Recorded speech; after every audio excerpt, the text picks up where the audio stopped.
యేసులో ప్రపంచం చూడని మరొక కోణం, ఇంకా చెప్పాలంటే అనేక కోణాలు ఉన్నాయి అనడానికి ఆధారం ఎవరూ చదవని పుస్తకాన్ని చదవడమో, ఇజ్రాయెల్ వెళ్ళి పరిశోధించడమో కాదు. కొటేషన్లో బైబిలే ఆధారం.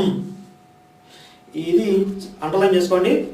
ఇప్పుడు మీకు ఏదైతే సందేహాలు వచ్చినాయో, ఇజ్రాయెల్ వెళ్ళి చదవడమో, యేసు నా కల్లోకి వచ్చి చెప్పడమో, లేకపోతే ఎవరూ చదవని పుస్తకాన్ని చదవడమో కాదు. యేసులో ప్రపంచానికి తెలియని మరో భాగం ఉంది అని చెప్పడానికి ఆధారం బైబిలే. ఏమిటంట? బైబిలే ఆధారం. ఇక్కడ మనం ఒక విషయాన్ని అంగీకరించాలి, ఒక విషయాన్ని ఒప్పుకోవాలి. ఏంటంటే యేసు అనే ఒక క్యారెక్టర్ ఉంది, యేసు అనే ఒక వ్యక్తి ఈ భూమి మీద ఉన్నాడు, ఈ భూమి మీద బ్రతికాడు అనడానికి ఆధారం కేవలం బైబిలే. ముందు బైబిల్లో